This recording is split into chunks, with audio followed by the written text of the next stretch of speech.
북한이 사상 처음으로 북방 한계선 NLL 이남으로 탄도미사일을 발사를 했습니다. 한 발은 속초 동쪽 57km 지점에 떨어졌고 한 발은 울릉도를 향해 날아가다가 167km를 앞두고 공해상에 떨어졌습니다.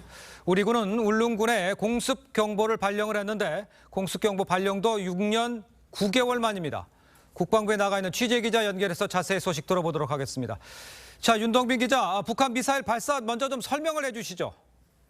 예, 합동참모본부는 북한이 오늘 오전 8시 55분쯤 동해상으로 단거리 탄도미사일 3발을 발사했다고 밝혔습니다.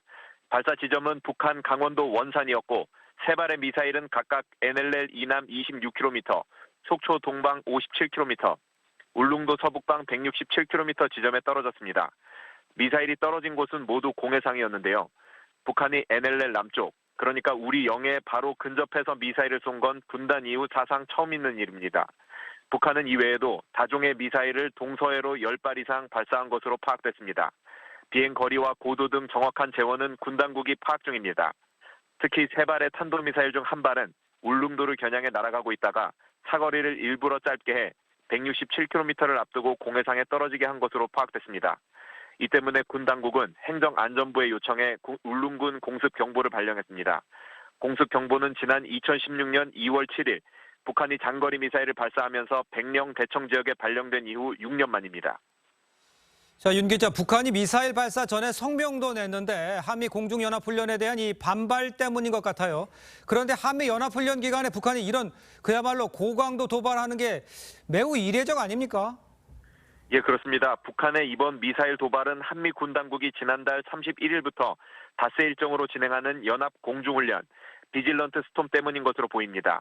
한미 군 당국은 F-35A, F-35B, 스텔스 전투기와 EA-18 그라울러 전자전기 등 최신의 전투기와 정찰기 240여 대를 동원해 대규모 훈련을 진행하고 있습니다.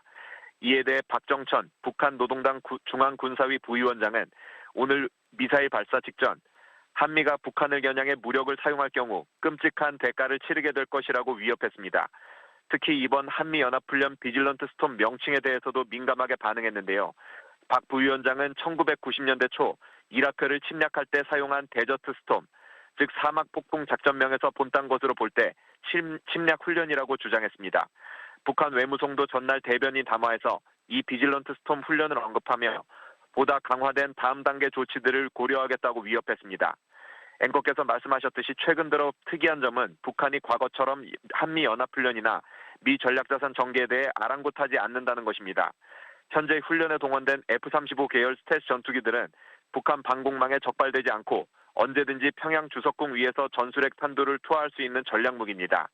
또 이틀 전엔 우리 미 해군 7함대 소속 LA급 원자력 잠수함 키 웨스트함이 부산항에 입항해 있는 상태입니다. 전문가들은 북한이 한미동맹의 훈련 기간이나 전략자산 전개를 전혀 신경 쓰지 않고 도발을 감행하는 건 그만큼 핵무력에 대한 자신감을 표출하는 것이라고 분석하고 있습니다. 북한은 지난 9월 미 항공모함 한반도 전개 기간에도 탄도미사일을 발사한 적이 있습니다. 자, 그렇다면 윤동빈 기자, 우리 군 당국의 대응 이런 건 어떻게 됩니까? 네, 우리 군 당국은 아직 대응 수단에 대해 밝히지는 않았습니다.